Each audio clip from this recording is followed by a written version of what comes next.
up next, Book TV presents Afterwards, an hour-long interview program where we invite guest hosts to interview authors.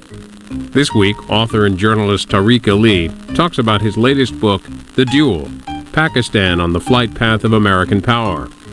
In the book, his third on Pakistan, Tariq Ali looks at the decades-long relationship between Pakistan and the United States, and the impact of this relationship on the Pakistani people. He discusses his book and the current situation in Pakistan with independent journalist Robert Dreyfuss, contributor to Rolling Stone, The Nation, Mother Jones, and other publications. Mr. Dreyfuss is the author of Devil's Game: How the U.S. Helped Unleash Fundamentalist Islam. Tariq, it's a pleasure to talk to you about your book, The Duel. Pakistan is one of those countries that everybody in the United States is talking about, but unlike the weather, everyone thinks they seem to know that something that they can do about it. In fact, really, people don't understand Pakistan.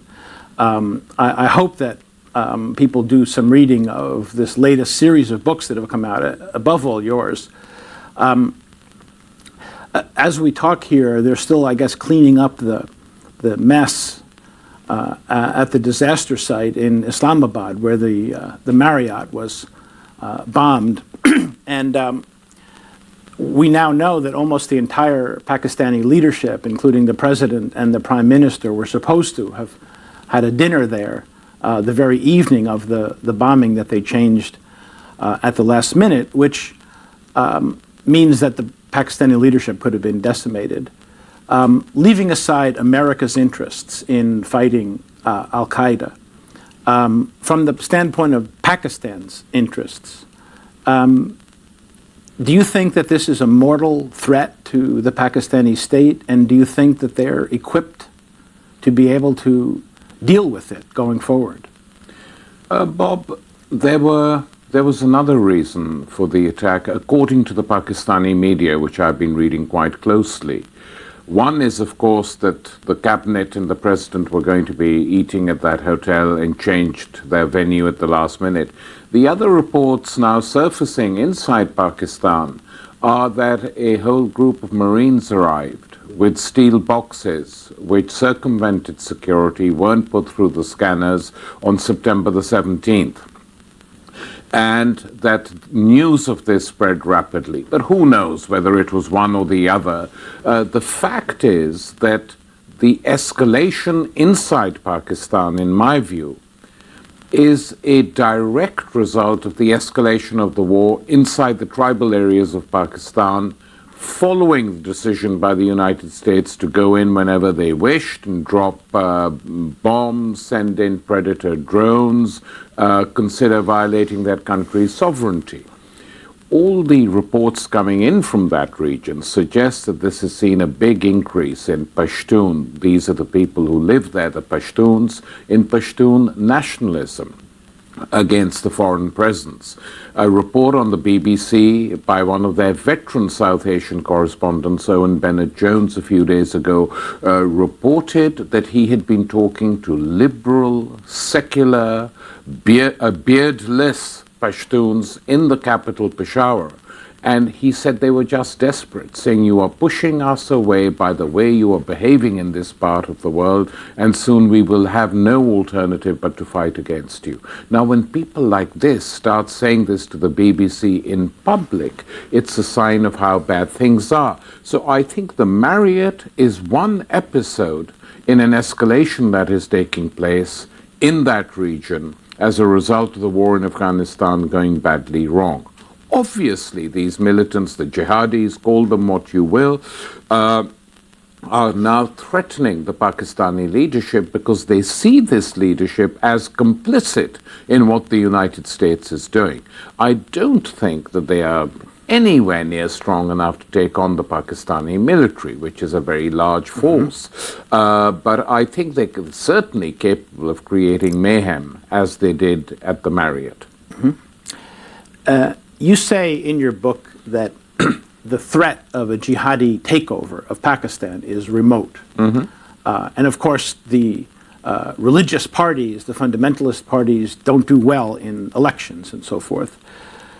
You also say, though, that if the United States attacks Pakistan, crosses the border, if the United States were to occupy parts of the northwest frontier areas, that this could cause the Pakistani army to split, that there's a great deal of sympathy among the army for the militants, and that in fact, in that event, you say in your book, the possibility of a jihadi takeover would increase, could actually become conceivable. Now, we've seen in the last weeks exactly that. We've seen the United States begin, as they did in Southeast Asia when they blamed Cambodia for being the redoubt for the Viet Cong.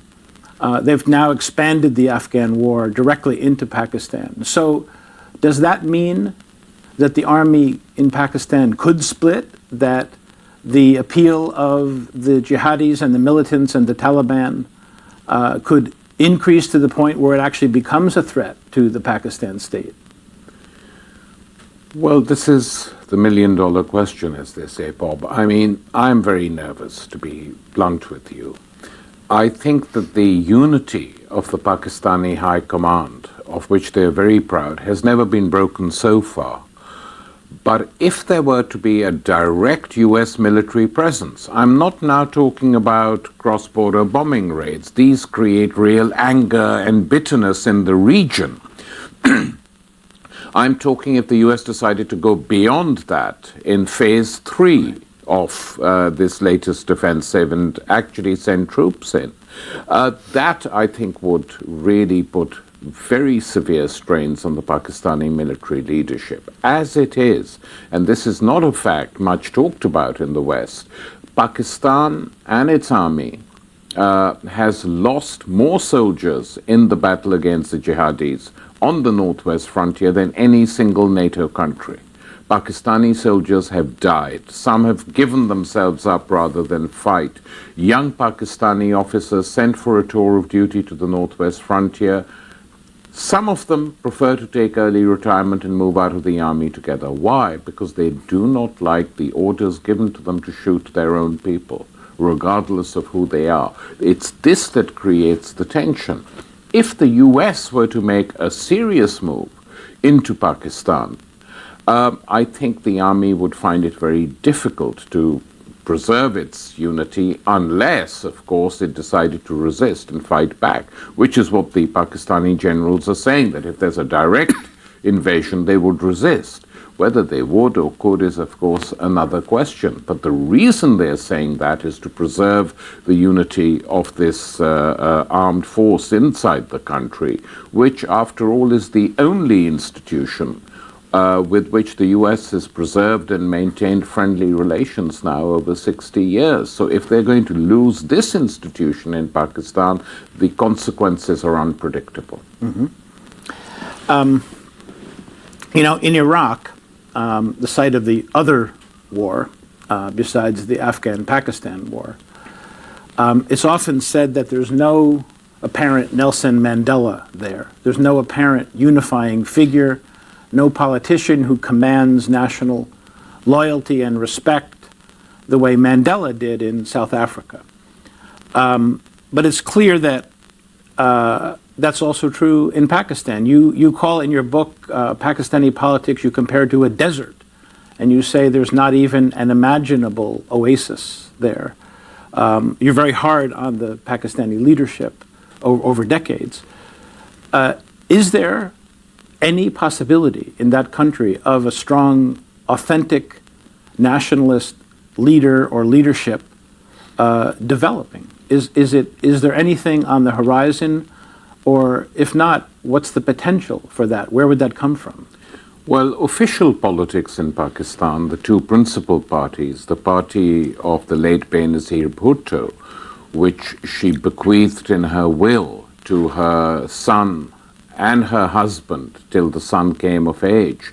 The fact that this could happen in Pakistan is, of course, deeply depressing. That all the dignitaries and functionaries of this party allowed this to happen without raising their voices in protest is a sign of what politics in that country is.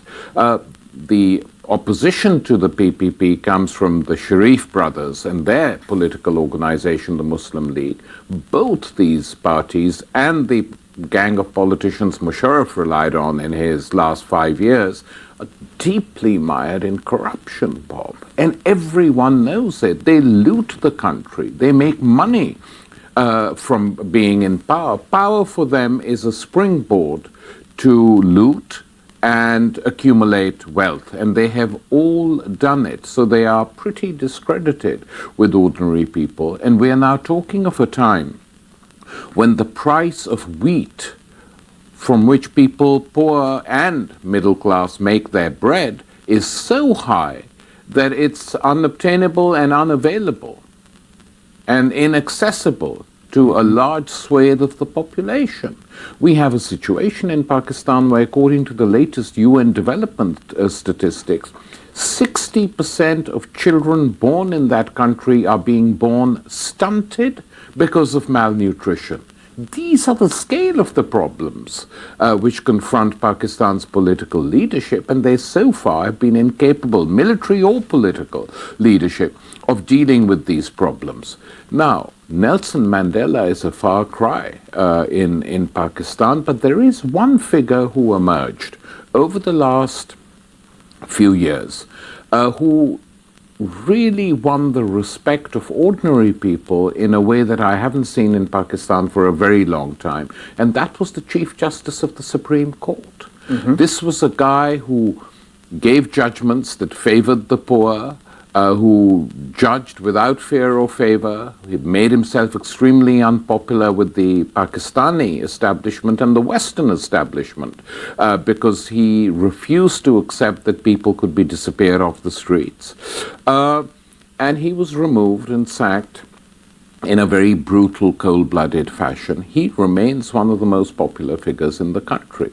And I have written that were there to be a direct election for the presidency, which there isn't, the president is elected indirectly, there is no doubt that Justice Chaudhry would sweep the board. But he is an individual. He is not a man with a political organization behind him, but he is deeply respected. And that lawyers' struggle, a constitutional struggle for the separation of powers between the judiciary and the government, that is what that movement was about, was very popular in Pakistan. In every city, poor people rallied to the cause of the Supreme Court because it was the only body at that time which they felt was defending them. So it was very short-sighted of the West to demand that the judge not be taken back. This was the demand of the US ambassador, accepted by Musharraf and Zardari. And I think it's a tragedy. So it's not that there aren't people, but they are not people who are allowed to function in that society. You know, in your book, you provide a rich history of Pakistan that I think provides context for people. You go back to the long, sad history of various Pakistani military autocrats who took over and came and went and their experiments with democracy that seem to have been fatally flawed. What is it, though, that accounts for the fact that next door in India you have a thriving democracy? They've had their problems, of course, with assassinations and with terrorism over the years, but still they have what seems to be a semi-well-functioning democracy there. Yet in Pakistan, which after all was united with India until 1947, Pakistan has been unable to really establish the grounding for democracy.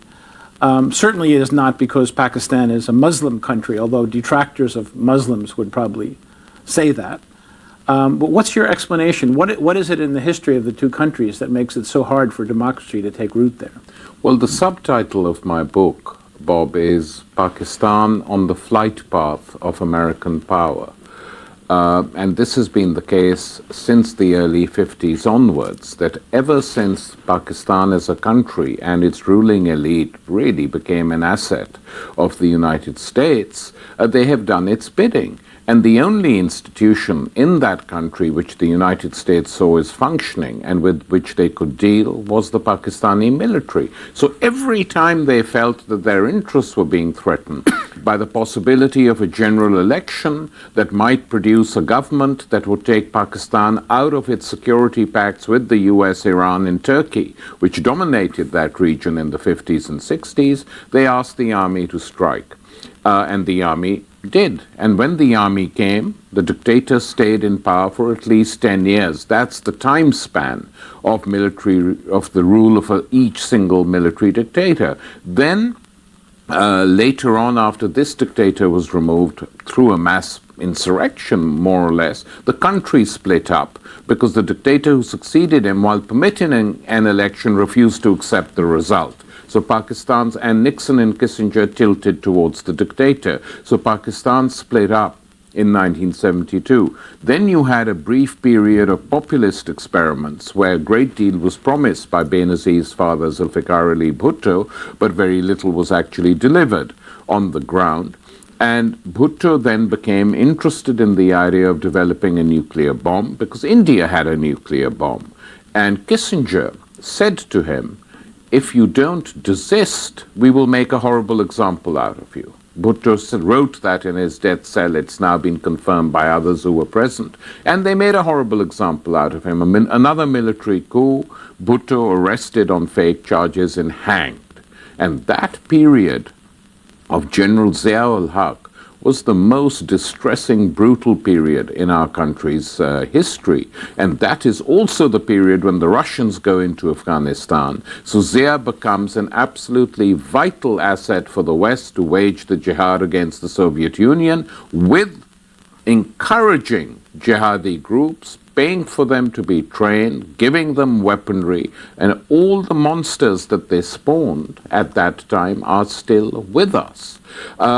So the real problem with Pakistan, I think, was twofold. One, it had an underdeveloped political class after partition, unlike India, which had a very long tradition of politics against the British Empire. Most of the people who came to power in Pakistan had collaborated with the British during British imperial rule, and now they've slipped easily into collaborating with the United States. So what I always say is that there's always been a big US lobby in Pakistan, a Saudi lobby in Pakistan, a Chinese lobby in Pakistan, but there is no Pakistan lobby within the elite. They govern essentially in the interests of others.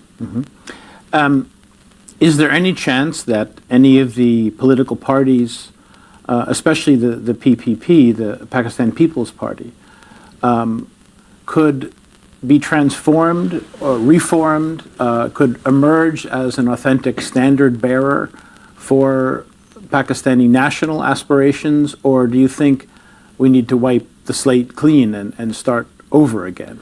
Well, it's always difficult to wipe the slate totally clean once political parties have been established. It's like sort of, baseball teams or soccer clubs. They acquire a loyal fan base who follow them through thick and thin. But I think certainly what needs to be done is to break with dynasties, to break with this awful feudal tradition of a political party being run as a feudal relic, So I think that is, we need a break with uniforms, but we certainly need a break with political dynasties. There's no way Zardari would have been remotely close to power had he not been the widower of the assassinated Benazir Bhutto. That's the only reason that he's in power, and it's an embarrassment, because he's not a serious figure. He's essentially a businessman, interested in making money. He has no idea. And he surrounded himself with cronies who are now posturing around the place, but who enjoy very little respect. I think Pakistan does need a set of proper political parties which actually act on behalf of the people whose votes they seek. None exist there. And of course, if you say this to some of the politicians running Pakistan, they're saying, well, democracy is going bad everywhere, so why should it be special here? And there is, of course, an element of truth in it, but that is not, it shouldn't be, the fact that democracy is going bad anywhere, for Pakistanis shouldn't be an excuse not to do anything or to accept a very corrupt system. Mm-hmm. You seem to have in the book occasional mixed feelings about the Bhuttos. They are the political dynasty. I guess they've compared themselves to the Kennedys and other American political dynasties, but you suggest that both Zulfikar Ali Bhutto, the president who was overthrown in 1977 by General Zia and then hanged 2 years later, and his daughter Benazir had potential, had progressive instincts. Talk a little bit first about the father. You knew him, of course, way back as early as the 1960s, I guess. Yeah. What potential did he have? What could he have done as president? And where did he go wrong? Where did he make his Shakespearean fatal mistakes? I think basically you have to understand with Zulfikar Ali Bhutto, the founder of this Bhutto dynasty, political dynasty, that he was essentially, his formative years in politics were under a military dictator. He was a member of Ayoub's cabinet. He grew up, and a lot of the bad habits he contracted were in that period of being extremely authoritarian in the way in which he dealt with his own colleagues, was a throwback to his past. But where Bhutto was Ayoub, the Field Marshal Ayoub finally got rid of him. And this coincided with a large mass movement that erupted in Pakistan in '68.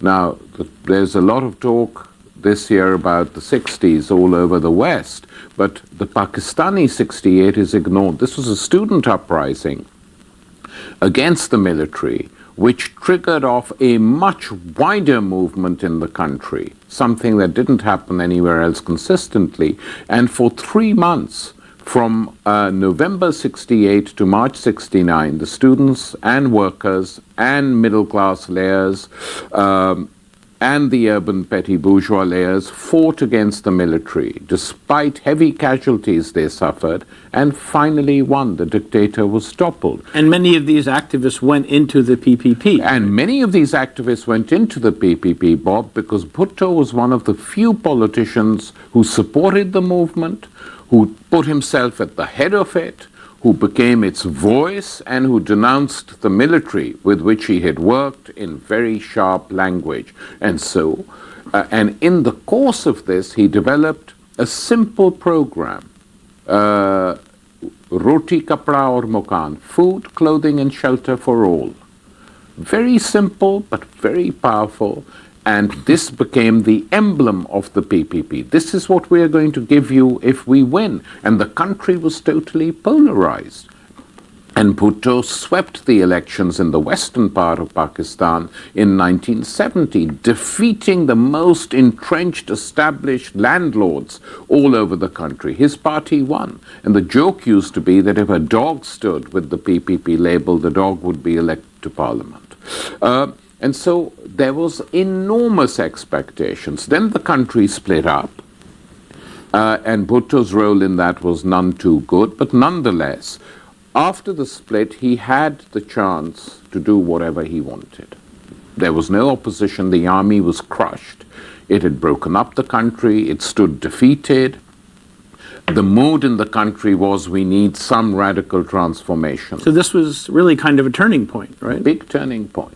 And it's very rare for a political leader to be given a chance to look at the political landscape of his or her country and transform it. Bhutto was given that chance, and he failed. And the first thing that he should have done is to do what the Indians did as early as the 1950s, which is push through drastic land reforms, ending the stranglehold of the landed gentry and the landlords over that country's rural life and urban life and politics. That would have been a big leap forward. And secondly, what he should have done is to have built a social infrastructure on the education and health fronts and move the country forward. Now, these were perfectly achievable targets. It could have been done if the will had been there, but the will simply wasn't there.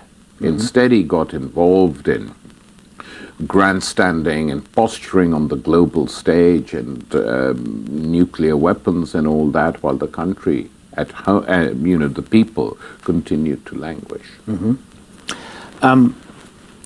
You say early in your book that you regret in some ways talking ill of the dead when you talk about Benazir Bhutto, who of course was assassinated only last year. What do you think were her basic failures? What do you think were the flaws that allowed her as well to have possibly taken the country in another direction? You say in conversations with her in the early 90s that she expressed a lot of progressive instincts and concern about the welfare of the underclasses in Pakistan, yet she too seems to have failed. Did she basically make the same mistake as her father, or was it something different? Well, it was something different in the following sense, that her father had the possibilities of doing whatever he wanted. The country was with him, the degree of mass mobilizations was high, the traditional rulers of that country lay supine on the ground, couldn't resist. He could have done anything. By the time she had come to power through an election, Pakistan had been under an extremely brutal military dictatorship for 10 years plus, General Zia-ul-Haq's dictatorship, which had brutalized the country and which had forced Islamization from above. That is when that process started. Now, when Benazir was elected, she was hemmed in by a president with powers who was a senior bureaucrat in the country who had collaborated with the military in getting her father hanged. He was on one side and the military on the other. She told me very bluntly, I can't do anything. It's impossible to act because by that time the country had been completely transformed in the other direction. And my advice to her at that point was, even if you can't do much, you have to do some things, and it doesn't require too much money to create, for instance, a network of training schools for teachers, women teachers, and setting up schools in every single village to educate girls. I said, you just do that and people will remember you forever, forever. And whenever they talk, they'll say, she is the one who gave our daughters education. She just lifted her hands in despair. And so I said, if you can't do even that, then you have to go on television and tell the people why. This is one way of educating people, telling them why you can't do it. That wasn't done either. And then in her second term of office, her husband, the current president of Pakistan, was totally out of control on the monetary front. I mean, her second period of office saw endemic corruption and the massive accumulation of wealth by the first couple. I mean, these figures were discussed in a U.S. Congress report in 1999, published, long surveys of their corruption were published in the New York Times. They're all available. So it's not a big secret what they did, and it's that finally brought about her fall, because the president she had appointed herself said we can't go on like this and dismissed her government. So this has been a tragedy for the country and, alas, for her. We're coming to the end of our first segment, but I want to at least follow up on one point that you make in the book. You somewhat ironically say that her, at the end of last year, she was the one end of an arranged marriage in the good old Pakistani tradition between herself and General Musharraf, who were seen by the United States as kind of the odd couple who could stabilize Pakistan. And of course that didn't work, did it? Why didn't it work? What was the central principle or that went wrong in that arranged marriage? And I guess we have to do it fairly quickly. We can come back in the second half. Well, I think the basic reason why it didn't work is that by this time Musharraf was extremely unpopular. He'd got rid of the judges. He was completely hemmed in. And sending in a laundered Benazir, cleaned of all the charges against her of corruption, to join him created a great deal of cynicism in the country. And as I wrote at the time, arranged marriages can go terribly wrong. Sometimes the husband's family kill the bride and pocket the dowry. And at other times, both parties suffer and collapse. And this is what happened to the State Department's forced arranged marriage in Pakistan. Both parties fell. One was tragically killed, and the other is out of power. So they have to start all over again. Mm-hmm. Well, I think we'll take a break now, and then in the second half, we'll come back to the future of Pakistan and where the country is going.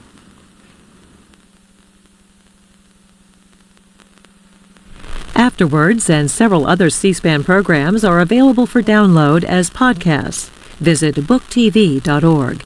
More with Tariq Ali and Robert Dreyfuss in a moment. The head of the National Cable and Telecommunications Association, Kyle McSlaro, on cable TV's retransmission of broadcast channels. Broadcasters are going to insist on getting paid a lot more money, which means there are going to be higher rates to consumers, or if they feel strong enough in a particular marketplace, particularly if the Super Bowl or some high-value content's coming up, they're going to yank the signal from a cable operator, and viewers are actually going to lose the signal. Kyle McSlaro, Monday at 8 p.m. Eastern on The Communicators on C-SPAN 2. Afterwards with Tariq Ali and Robert Dreyfuss continues. Well, we've painted a fairly bleak picture of Pakistan, both in terms of its political leadership and its historical subservience to American interests in that part of the world. One of the things, though, that puzzles me, as well as I think a lot of other people, is the Pakistani military in bed with the Taliban and Al-Qaeda, or are they not? It's a difficult question, because when you hear the news, you see that the Pakistani army occasionally sends forays up there. As you mentioned, many thousands of Pakistani troops have been killed fighting the Taliban and Al-Qaeda in the border areas. On the other hand, you hear that the ISI, the intelligence service of the army, is supporting covertly the Taliban, has certainly in the past seen them as allies, but even today, even after 9/11, see them as a reserve force, as an ally. You hear talk about a good Taliban and a bad Taliban from Pakistani military types who say there are some who we can work with and others that we can't. Try to explain this in a way that would make Americans understand, as you understand it. What is the relationship like between the Pakistani military and these militants who are apparently sheltering Al-Qaeda leaders and fighting American troops in Afghanistan? Let's start with what happened after 9/11, when the United States decided they were going to take the government in Afghanistan out and occupy it. There was very little resistance at the time. And the reason there was very little resistance is that the Pakistani military told the Taliban people under its influence not to fight. Mm-hmm. They said, if you fight, you'll be crushed. It's foolish if you do that. Go and take a rest. And if some of you have to come to Pakistan, but don't fight the Americans. And this is by and large what happened. I mean, a faction led by Mullah Omar, who was then the leader of Afghanistan, didn't agree with that and disappeared to the mountains to wait. And they suffered casualties as well during the bombing raids. But the bulk of the Taliban forces didn't fight back at the time. And unlike Iraq, where resistance began almost immediately, in Afghanistan it took some time to build up. And if you look at U.S. intelligence reports, in recent years, they blame the rise of the Taliban on the endemic corruption, the heroin trade, and the smuggling that goes on under the Karzai regime, and with which people close to Karzai are heavily involved. So that is one thing which we have to understand of why this war has gone badly wrong inside that country. Secondly, Bob, to come down to your question, I think there's probably no doubt that the Pakistani military is close to one faction of the Taliban. How many people are in this faction remains to be seen, but the fact there is talk of good Taliban and bad Taliban inside the Pakistani military is not restricted to them alone. This is also spoken of in British and American circles, and the British have coined a new word, the neo-Taliban, that this is no longer the old Taliban that is operating in Afghanistan, but it's now become an umbrella for a general hostility amongst Pashtuns to the foreign presence. And both Britain and the United States have been talking to them. Pashto-speaking U.S. agents go, they have conversations, they discuss, and what they're discussing is whether a faction of the Taliban can be brought into the government of Hamid Karzai to sustain him and give him a strength which he's lacking. They've refused. They've said we're not opposed on principle to coalitions, but we will not enter a coalition with a guy who's totally dependent on Western support, and we cannot enter any government as long as there are foreign troops on our soil. So they're all being discussed with. The Pakistani military establishment obviously sees this faction and preserving it as something that is in their own state interests. So they carry on doing it.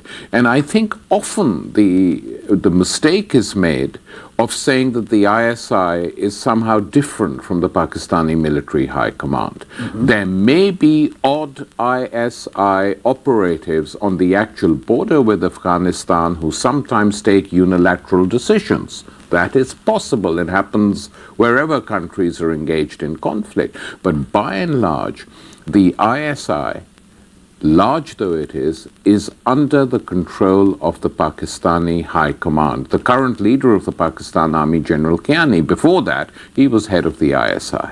So they have total control over it, and I think it sometimes becomes convenient from both sides to blame the ISI. It's not that. It is the Pakistani military acting in what it sees are the interests, or its own interests and the interests of the country which it is meant to defend. That's what's essentially going on. So there's no surprise to me that they have links with the Taliban.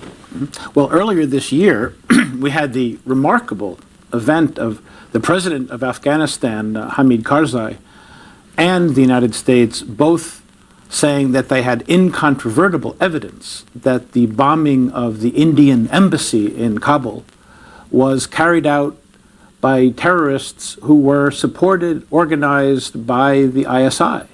They said point blank that this was a Pakistani operation of terrorism inside the Afghan capital. What's your evaluation of that? If the ISI is under the command of the chief of staff, did it go that high? Was this rogue operators within ISI, or did they make this up? My information is that the bombing of the Indian embassy did involve an ISI presence, but that this was a rogue element, or not necessarily even a rogue element, a guy isolated in the frontier posts on the Afghan border who has to deal with local militants because otherwise he wouldn't survive, and that he authorized this particular action. I'm also told that this is something which the Pakistanis initially denied, but now privately have accepted and apologized for to the United States behind the scenes, which is why the issue is not raised. But certainly things like that can happen. I mean, you know as well as I that when a country is occupied, you have rogue elements on both sides, who are out of control and who do things without consulting their superiors. And I think this was one such incident, and it was a appalling thing to do because both India and Pakistan are nuclear powers, and anything that exacerbates tensions between these two states is just criminal, in my opinion. Mm-hmm. So this, and of course, Karzai went to the inauguration of President Zardari when I guess he was the only foreigner present. So I guess he's trying to mend fences and build relationships there. I think the invitation to Karzai to attend the inauguration was a clear attempt by Zardari to say to the U.S. political establishment, I can be yours as well. You've got Karzai. I'm just like him.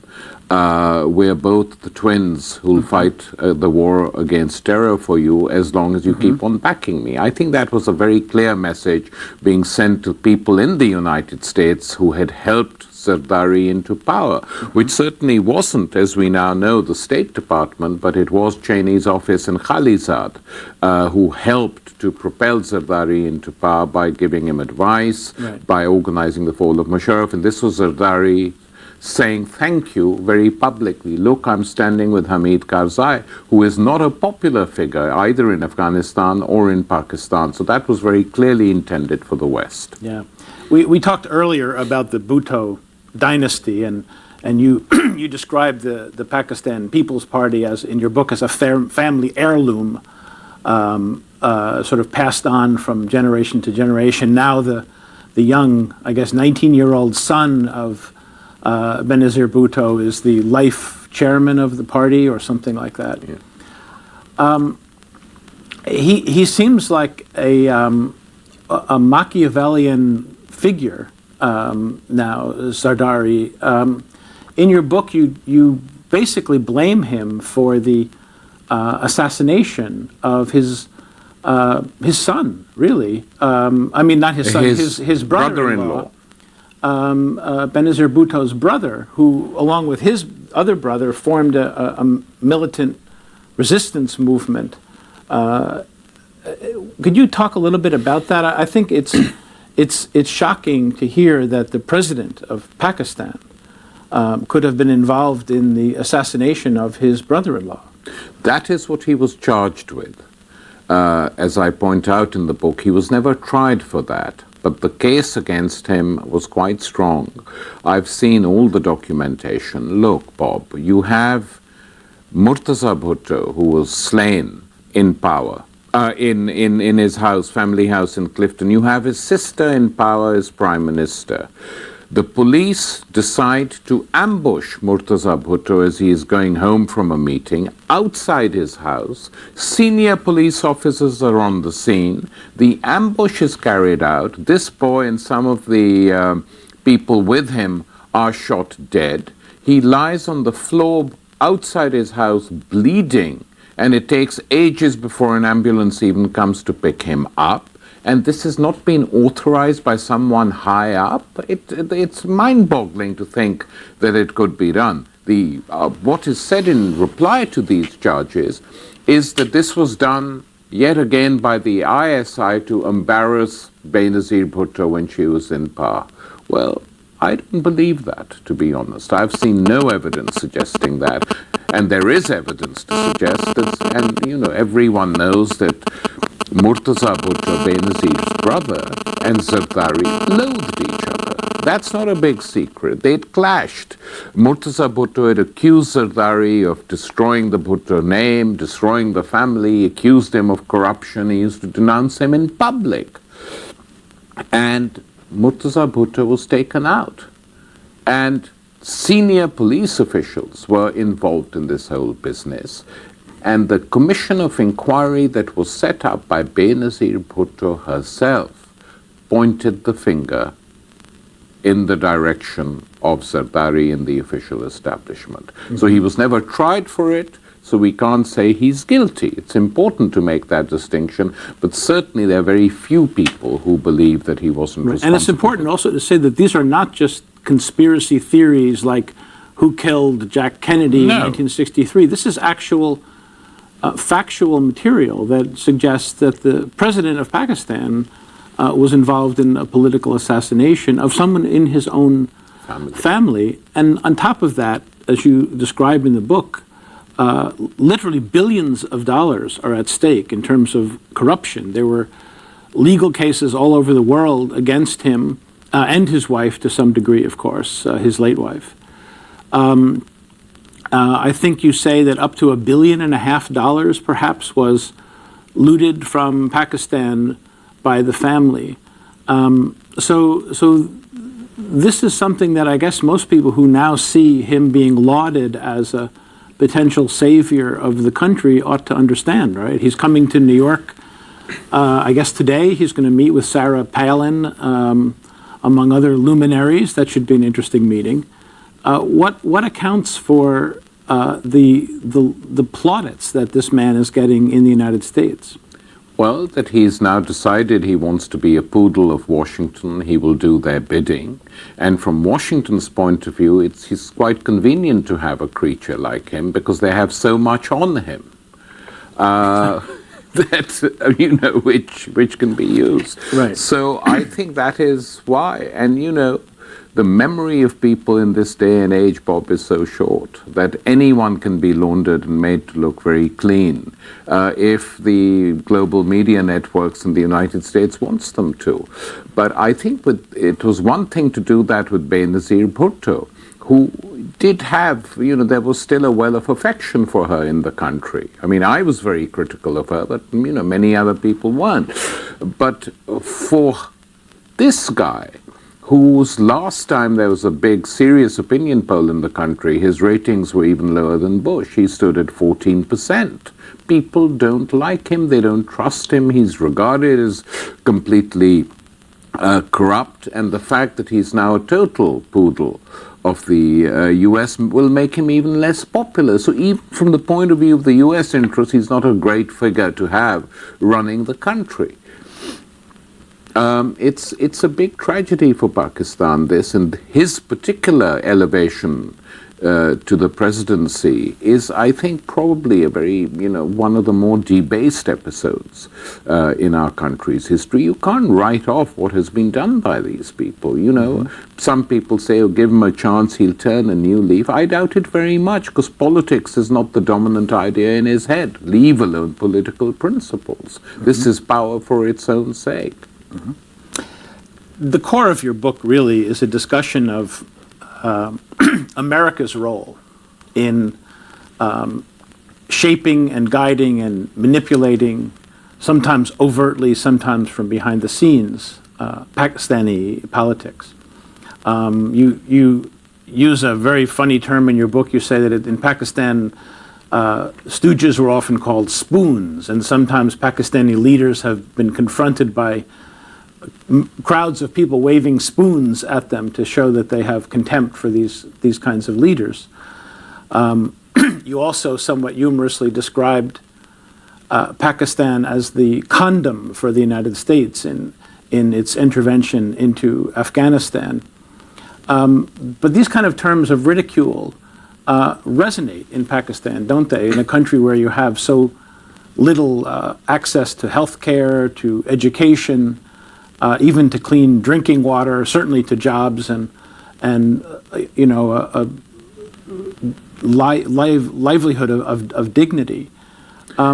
What effect does this have on the country inside when they see their leaders so overtly collaborating with the United States against what most people might think is Pakistan's own true national interest? Well, it creates a great deal of anger. Pakistan has been blessed with its poets. There used to be one great poet, Habib Jalib, now dead, who, when President Ayub Khan in the 60s was coming on yet another state visit to Pakistan, wrote a two-line poem in which he said, President, just one request, just one plea. Don't go to America. It was rhymes in our language. You know, anyway, I won't repeat it. And then the same poet, when Bhutto was in power, repeated that poem. in public. When Zia was in power, he was locked up and used to sing it in prison. And this has been the refrain of our poets and satirists and critical journalists from the beginning of the country till now, Bob, and it's still going on. You know, this is a country really gripped on the flight path of US power, and now this power is getting closer and closer. And the real needs of the people are very different.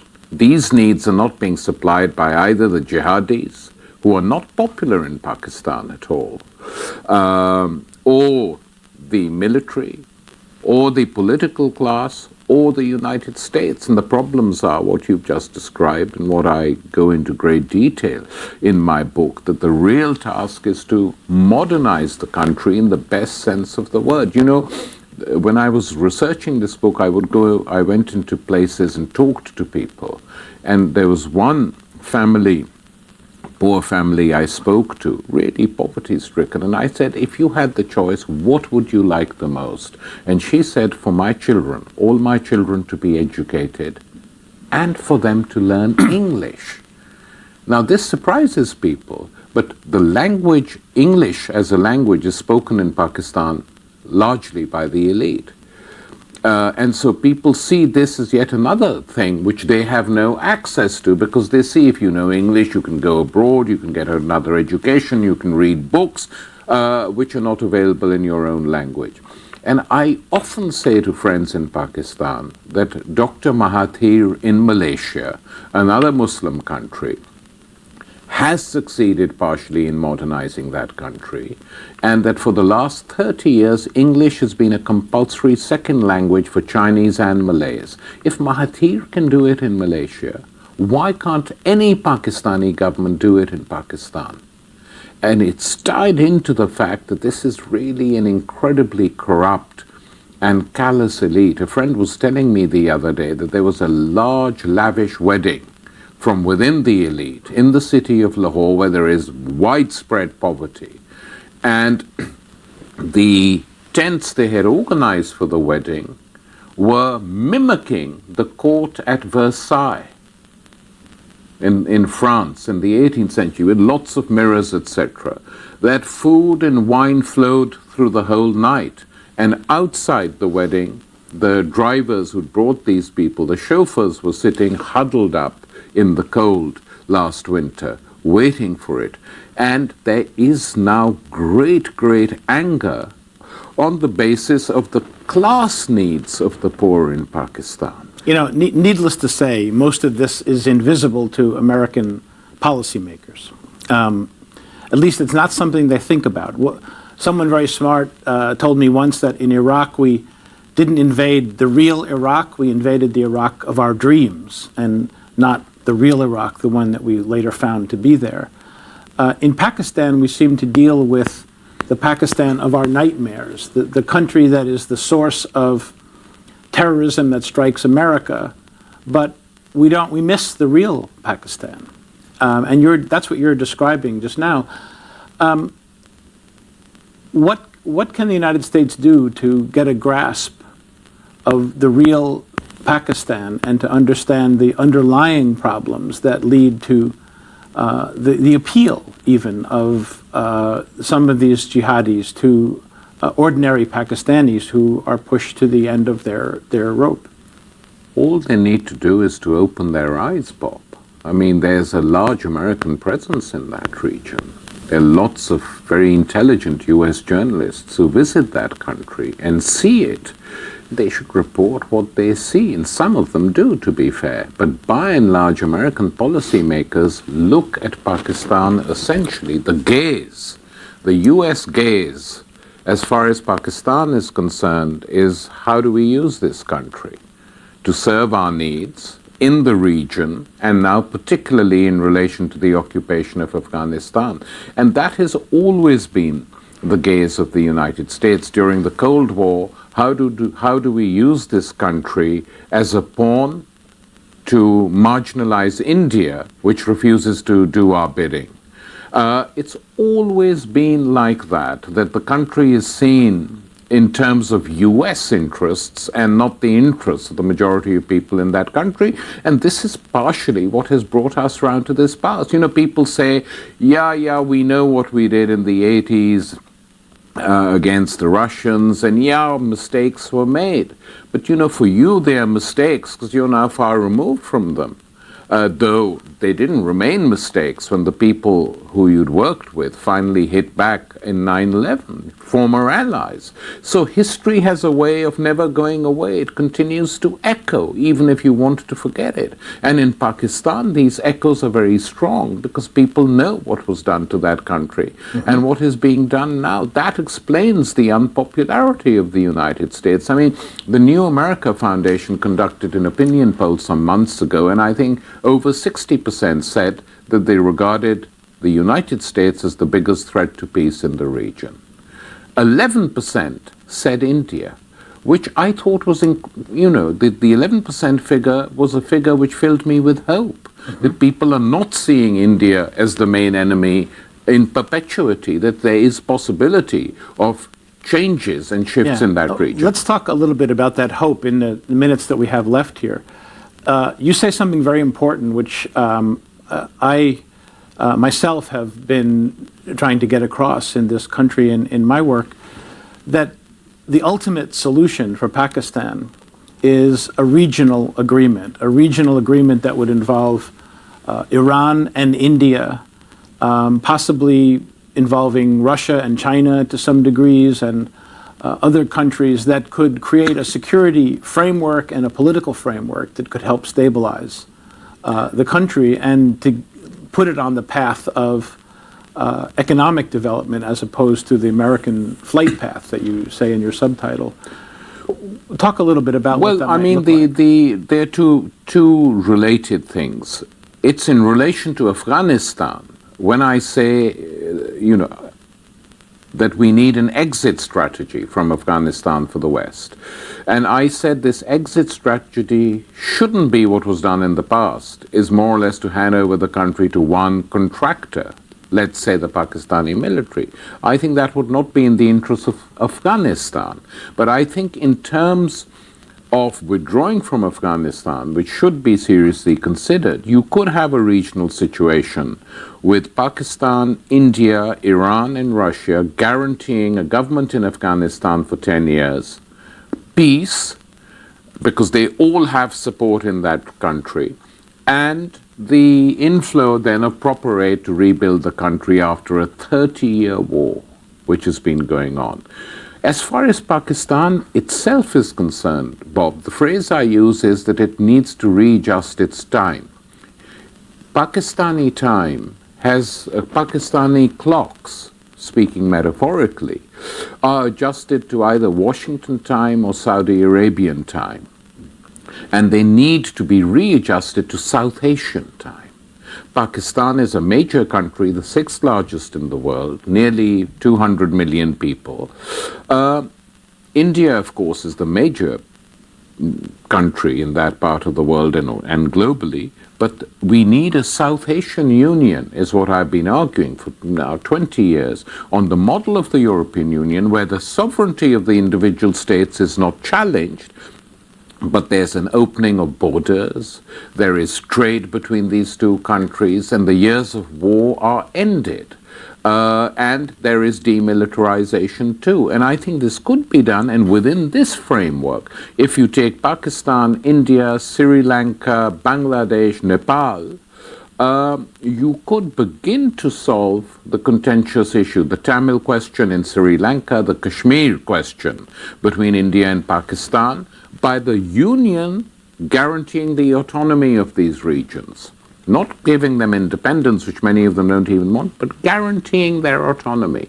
And I think that is the way we have to look if we want to end this century, for this region at least, on a high note. Mm-hmm.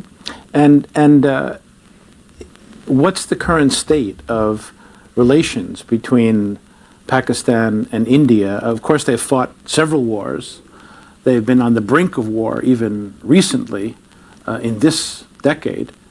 Both have nuclear weapons, but they seem to have as well a process of dialogue, and I think both countries probably understand the importance of reaching some sort of accord. Is anything like that on the horizon, or is it too far-fetched at this point? Well, it is on the horizon, but there are no real concrete moves being made in its direction.